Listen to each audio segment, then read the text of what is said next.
ನಮಸ್ಕಾರ, ರಿವ್ಯೂ ಚಾನಲ್ಗೆ ಸ್ವಾಗತ. ನಾನು ಸೌಖ್ಯ ಗಾಂವ್ಕರ್. ಕೊನೆಗೂ ಬಂದೇ ಬಿಡ್ತು ನೋಡಿ ಆ ಸಮಯ. 1 ತಿಂಗಳಾಗಿದೆ ವೆಸ್ಟ್ ಬೆಂಗಾಲಲ್ಲಿ ಅಧಿಕಾರ ವಹಿಸಿಕೊಂಡು ಸುವೇಂದು ಅಧಿಕಾರಿ. ಬಂಗಾಳದಲ್ಲಿ ಆ ಸಮಯ ಕಡೆಗೂ ಕೂಡ ಬಂದಿದೆ. ಪಶ್ಚಿಮ ಬಂಗಾಳ ಕಂಡರಿಯದಂತಹ ಬೆಳವಣಿಗೆ ಆಗಿದೆ. ಜನ ಬಹುಪರಾಕ್ ಅಂತಿದ್ದಾರೆ. ಮತ್ತೊಂದು ಕಡೆ same time Abhishek Banerjee arrest ಆಗ್ತಾರ. ಎಲ್ಲ ಡೀಟೇಲ್ಸ್ ಇಡ್ತಾ ಹೋಗ್ತೀವಿ.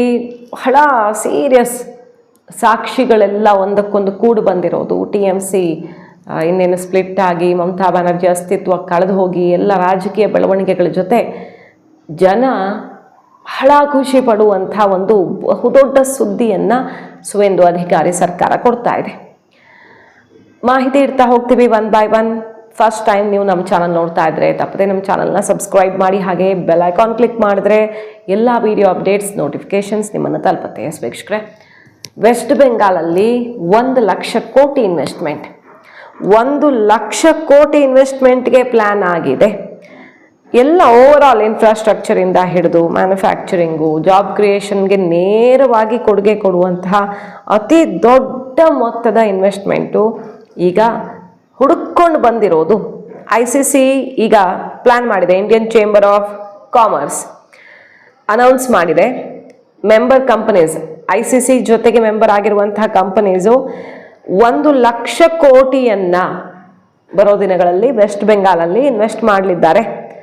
ವಿವಿಧ ಸೆಕ್ಟರ್ಗಳಲ್ಲಿ, ಯಾವ ರೀತಿ ಮ್ಯಾನುಫ್ಯಾಕ್ಚರಿಂಗಲ್ಲಿ ದೊಡ್ಡ ಪಾಲು, ಮತ್ತು infrastructure, logistics, renewable energy, information technology ಮತ್ತು ಸರ್ವಿಸು, ಈ ಎಲ್ಲ ಸೆಕ್ಟರಲ್ಲಿ ಸಾವಿರ ಕೋಟಿ ಇನ್ವೆಸ್ಟ್ಮೆಂಟ್.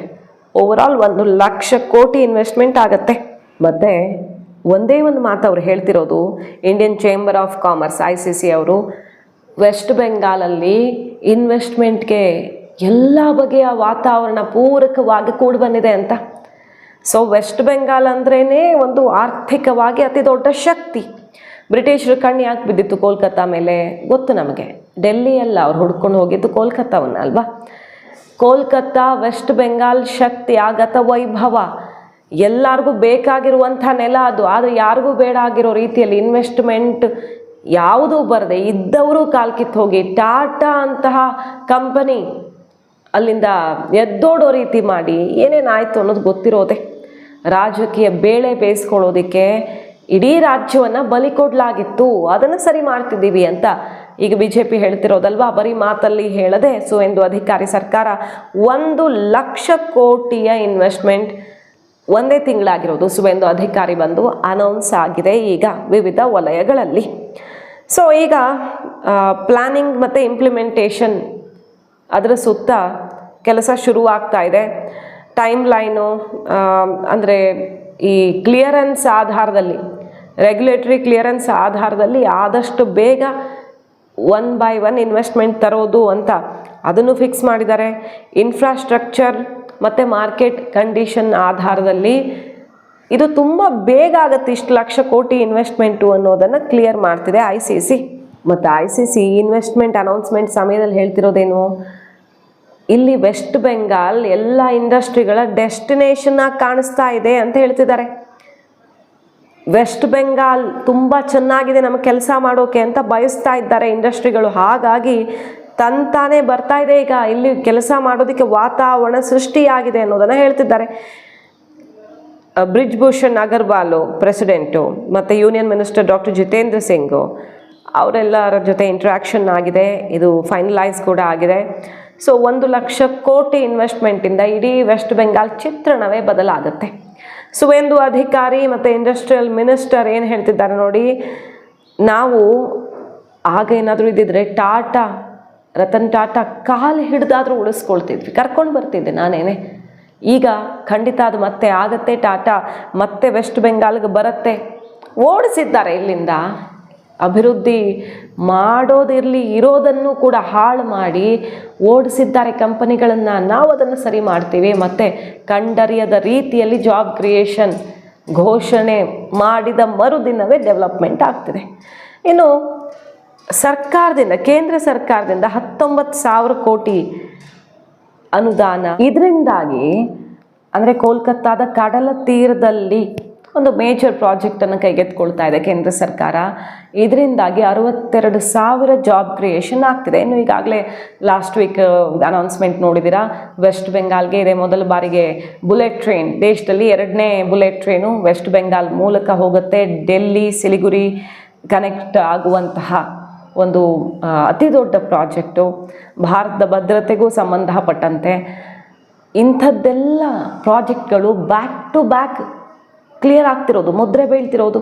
ಅದನ್ನು ಓಪನ್ ಆಗಿ ಹೇಳ್ತಿದ್ದಾರೆ. ನಾವು ಮಾಡೋಕೆ ರೆಡಿ ಇದ್ದರು, ಕೇಂದ್ರ ಕೊಡ್ತೀನಿ ಅಂದರು, ಕೆಲಸ ಮಾಡೋಕೆ ಬಿಡ್ತಿರ್ಲಿಲ್ಲ ರಾಜ್ಯ ಸರ್ಕಾರ. ಅಷ್ಟು ಸಮಸ್ಯೆ ಇತ್ತು. ಒಂದು ಈಗ ಕೇಂದ್ರ ಸರ್ಕಾರ ಈ ರೀತಿ ಇನ್ಫ್ರಾ ಪುಷ್ ಕೊಟ್ಟಿರೋದು, ಅಷ್ಟು ಡೆವಲಪ್ಮೆಂಟ್ ಅಲ್ಲಿ ಕಾಣಿಸ್ತಾ ಇದೆ ಇಂಡಸ್ಟ್ರೀಸ್ಗೆ. ಹಾಗಾಗಿ ತಾನಾಗಿ ನಾ ಮುಂದು ಅಂತ ಬರ್ತಿದ್ದಾರೆ. ಗತ ವೈಭವ ರಿಪೀಟ್ ಆಗುತ್ತೆ. ಕೋಲ್ಕತ್ತಾ, ವೆಸ್ಟ್ ಬೆಂಗಾಲು ಕಂಡು ಕೇಳರಿಯದ ರೀತಿಯಲ್ಲಿ ಡೆವಲಪ್ಮೆಂಟ್ ಆಗುತ್ತೆ. ಈಗ UP ಜಂಗಲ್ ರಾಜ್ ಆ ರೀತಿ ಎದ್ದು ನಿಂತಿರುವಾಗ, ಟಾಪ್ 3ಗೆ ಬಂದಿರುವಾಗ ಯೋಗಿ ಆದಿತ್ಯನಾಥ್ ಆಡಳಿತದಲ್ಲಿ, ಇನ್ನು ವೆಸ್ಟ್ ಬೆಂಗಾಲ್ ಕೇಳಬೇಕಾ? ವೆಸ್ಟ್ ಬೆಂಗಾಲ್ ಅಂದರೆ ಆರ್ಥಿಕತೆಗೆ ಗರಿಯಂತೆ ಇದ್ದಂಥ ಆ ಪ್ರದೇಶ ಕೇಳಬೇಕಾ? ಸೊ ಎಲ್ಲರೂ ಈಗ ಕ್ಯೂವಲ್ಲಿ ನಿಂತು ಇನ್ವೆಸ್ಟ್ಮೆಂಟಿಗೆ ಬರ್ತಾ ಇದ್ದಾರೆ. ಇದು ವ್ಯತ್ಯಾಸ, ಇದು ಬದಲಾವಣೆ ಅಂತ ಸಾರಿ ಹೇಳ್ತಾ ಇದೆ ಕೆಲಸದ ಮೂಲಕವೇ ಸುವೇಂದು ಅಧಿಕಾರಿ ಸರ್ಕಾರ. ಇದು ಒಂದು. ಮತ್ತೊಂದು ಕಡೆ Abhishek Banerjee any time arrest ಆಗಬಹುದು. ಕೋರ್ಟ್ ಕೊಟ್ಟಿರುವಂಥ ಎಚ್ಚರಿಕೆ, ಸಮನ್ಸ್ಗೆ ಡೋಂಟ್ ಕೇರ್ ಅಂತಿರುವಂಥ ಅಭಿಷೇಕ್ ಬ್ಯಾನರ್ಜಿ ಆ್ಯಟಿಟ್ಯೂಡ್ ಬಹಳ ಕಾಸ್ಟ್ಲಿ ಆಗೋ ಥರ ಕಾಣಿಸ್ತಿದೆ. ಬೇರೆ ಬೇರೆ ಕೇಸ್ಗಳಲ್ಲೂ ಕೂಡ ಸಮನ್ಸ್ ಬಂದು ಬೀಳ್ತಿದೆ. CID ಮತ್ತೆ ಅಭಿಷೇಕ್ ಬ್ಯಾನರ್ಜಿ ಮನೆ ಕಡೆಗೆ ನುಗ್ಗುತ್ತಿರೋದು. 6 ಗಂಟೆಗಳ ಇನ್ವೆಸ್ಟಿಗೇಷನ್ ಅಂದರೆ ಇಂಟ್ರಾಗೇಷನ್ ಆಗಿದೆ. ಈಗ ಸಾಕಷ್ಟು ಸಾಕ್ಷಿಗಳು ಲಭ್ಯವಾಗಿದ್ದು ಏನು ಕೇಳಿದ್ರೂ ಸ್ಪಂದಿಸ್ತಿಲ್ಲ.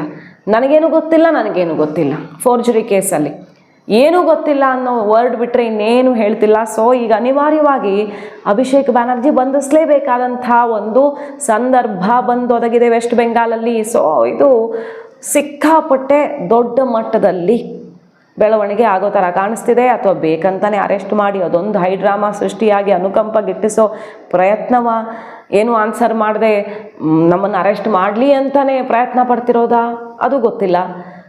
ಒಂದು ಕಡೆ ಪಕ್ಷ ಅಸ್ತಿತ್ವ ಕಳ್ಕೊಂಡಿದೆ, ಮಮತಾ ಬ್ಯಾನರ್ಜಿ ಬಣ ಏನು ಉಳ್ಕೊಂಡಿಲ್ಲ. ಅಲ್ಲಿ ಎಲ್ಲರೂ ಸೇರಿಕೊಂಡು NDA ತೆಕ್ಕೆಗೆ ಬೀಳೋದಕ್ಕೆ ರೆಡಿ ಆಗಿರೋದು. ಈ ಕಡೆ TMCಯ 2 ದೊಡ್ಡ ನಾಯಕರು ಯಾರಿದ್ದಾರಲ್ಲ, ಅವರಿಬ್ಬರೂ ಕಂಬಿ ಹಿಂದೆ ಹೋದರೂ ಆಶ್ಚರ್ಯ ಇಲ್ಲ ಅನ್ನೋ ಬೆಳವಣಿಗೆ. ಬಾಂಗ್ಲಾ ಅಕ್ರಮ ವಲಸಿಗರನ್ನು ಓಡಿಸ್ತಾ ಇರೋದು, ಬಂಗಾಳದ ಅಭಿವೃದ್ಧಿಯ ಬಾಗಿಲು ತೆರೆದಿರೋದು, ಇದೆಲ್ಲ ಒಂದು ತಿಂಗಳಲ್ಲಾಗಿದೆ. 15 ವರ್ಷಗಳಿಂದ ದೀದಿ ದರ್ಬಾರ್ ಏನೇನು ನಡೆದಿತ್ತಲ್ಲ, 15 ದಿನದಲ್ಲಿ ಅಲ್ಲಿನ ಚಿತ್ರಣ ಬದಲಿಸಿದ್ದಾರೆ ಸುವೇಂದು ಅಧಿಕಾರಿ ಅನ್ನೋದು ಇಂಟ್ರೆಸ್ಟಿಂಗ್ ಮಾಹಿತಿ. ಇಷ್ಟ ಆಗಿದ್ರೆ ಮಿಸ್ ಮಾಡಿದ್ರೆ ನಮ್ಮ ಚಾನಲ್ನ ಸಬ್ಸ್ಕ್ರೈಬ್ ಮಾಡಿ, ನಿಮ್ಮ ಅಭಿಪ್ರಾಯ ಕಮೆಂಟ್ ಮಾಡಿ ತಿಳಿಸಿ. Thank you.